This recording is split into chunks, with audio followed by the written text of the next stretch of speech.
कुछ वर्ष पहले की, ठाकुर जी के भोग में एक नियम होता है कि मिष्ठान ठाकुर जी के सामने रखो। अगर आप थाली में भोग लगाते हो तो जो मीठी वस्तु है ना, वो ठाकुर जी की तरफ आगे होनी चाहिए। अब हम लोग तो थाली में भोग लगाते हैं, पर प्रणाली ऐसी है कि थाली में भोग नहीं, संपूर्ण सामग्री ठाकुर जी के आगे रखनी चाहिए। कड़ी बनी है, चावल बनी है, रोटी बनी है, साग बना है, सब भर भर के पात्र लेके जाओ और ठाकुर जी के सामने सब कुछ पधरा दो। मंदिरों में ऐसे ही भोग लगता है, सारी सामग्री ठाकुर जी के आगे धरते हैं। ठाकुर जी को जितना रुचि लगे उतना पावे।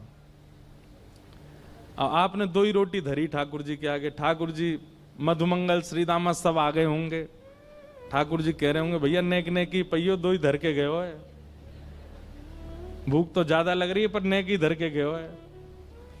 तब आप जब थाली में 2 ही रोटी धरते हैं तो फिर मधुमंगल श्रीदामा तनसुका मनसुका ये सबरे सखा आते हैं ठाकुर जी के संग पानी। अकेले ठाकुर जी पाते नहीं, कभी नहीं पाते।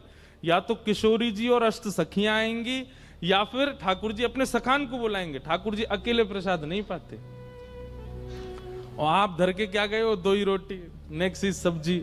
अच्छा, कई घरों में तो देखा इतनी सी चांदी की थाली, वहां में इतनी इतनी सी कटोरी। हमारे लाल जी छोटे हैं ना, छोटा सा मुख, छोटी सी थाली, छोटी सी गिलास। कहीं ठाकुर जी ने आपको छोटा सा मान लिया ना, रोते रहोगे फिर अन्य के काजे। ठाकुर जी को भूख नहीं लगती, लेकिन आपका भाव यदि लाला का है उनके प्रति, सबरी सामग्री धरो सामने और सब सामग्री धर के ठाकुर जी तो कहो, हे लाल जी सबरे सखान को बुला लो, किशोरी जी को बुला लो, नंदरानी यशोदा, नंद बाबा सबन को बुला लो और प्रेम से चकाचक पाओ। ऐसे भोग लगाओगे तो काउदना महाराज कोई सामग्री ऐसी लगेगी धरी तो पूरी लेकिन आधी बची है, कहां गई? खा गए ठाकुर जी, पाली हो। काउदना तो ऐसा अनुभव कराएंगे। तो ठाकुर जी के सन्मुख, जहां ठाकुर जी विराजने, उनके सन्मुख मिष्ठान, मिष्ठान के बाद नमकीन, नमकीन के बाद साग, दाल, कड़ी, चावल, रोटी, ऐसे भोग पधराना चाहिए ठाकुर जी के सन्मुख। तो नाथ द्वार में नवनीत प्रियालाल जी इतने से लड्डू गोपाल, छोटे से, तो उनके सामने भोग पधराया गया। लेकिन जल्दीबाजी में कहा कियो, मीठी सामग्री पीछे धर दई और कड़ी बिल्कुल सामने धर दई। जहां नवनीत प्रिया जी विराजते हैं सिंहासन पर, बिल्कुल सामने कड़ी धर दई। और नवनीत प्रिया जी का नियम है, बहुत आनंद वाली कथा है उनकी, वो मंदिर में भोग नहीं लगाते। छोटे से गोपाल जी हैं, अपने सिंहासन पर बैठे, सिंहासन सहित रसोई घर में जाते हैं और रसोई घर में चूल्हा के बगल में बैठ के पाते हैं। क्यों?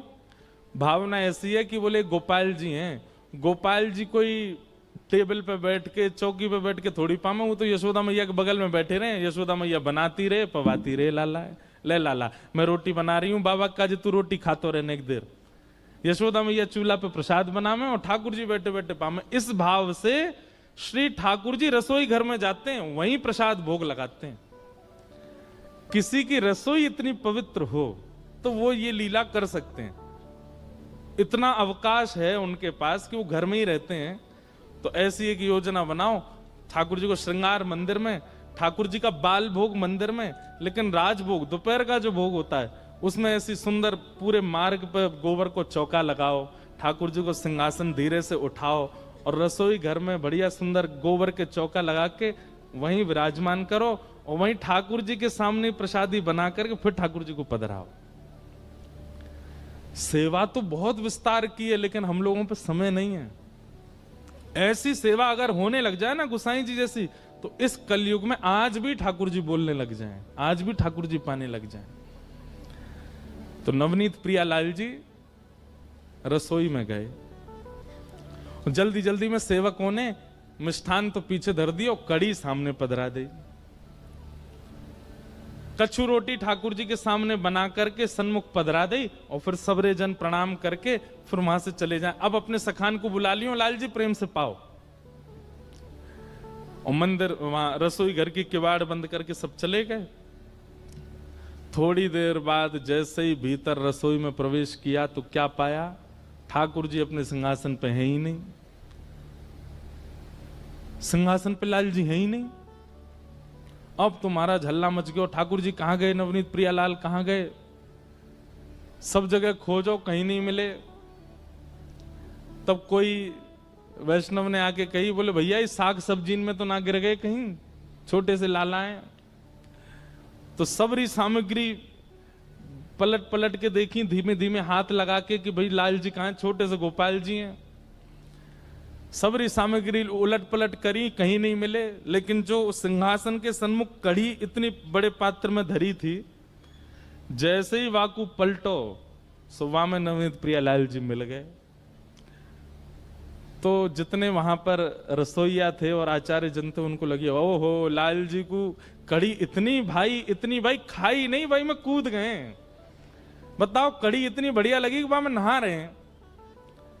और महाराज रसोईया ने कह दी, भैया आप सुनो, आगामी कछु दिना तक कढ़ी को ही भोग लगाओ ठाकुर जी को, इतनी कढ़ी बढ़िया लग रही ठाकुर जी को। अब तो हर दिन कढ़ी बन रही है ठाकुर जी को, कढ़ी कढ़ी, और सामने कढ़ी को ही भोग लगा रहे हैं। 5-6 दिन बीत गए तो जो मुख्य मुखिया जी थे, मुख्य पुजारी, रात में जैसे सोए तो श्री छोटे से गोपाल जी रोते रोते उनके स्वप्न में आए। जय जय कहा भय हो, आप काय को रो रहे हो, लाल जी आप काय को रो रहे हो। छोटे से गोपाल जी बोले, 5 दिन है गए मुंह कड़ी कड़ी पवाए जा रहे हो और कुछ बनाए ना रहे। तो गुसाई जी बोले, मुखिया जी बोले, जय जय वादना आप कूद गए कड़ी में, तो हमें लगी कड़ी बहुत बढ़िया लगे या हमारे कड़ी को भोग लगा रहे। ठाकुर जी बोले, अरे कड़ी बढ़िया लगे या हमारे ना कूदो, तो तुमने खीर दूर धर दई, मैं तो वह ले वे जा रहा, सो कड़ी बीच में आ गई भाई, मैं गिर गो, मैं तो खीर पावे जा रहा, कहा करूं इतनी बड़ी कुआ जैसी कड़ी वहां में गिर गो मैं तो। मुखिया जी के नेत्र सजल हो गए। रात्रि में ही ठाकुर जी को प्रणाम किया, जय जय क्षमा कर दो। ऐसी लीला ठाकुर जी।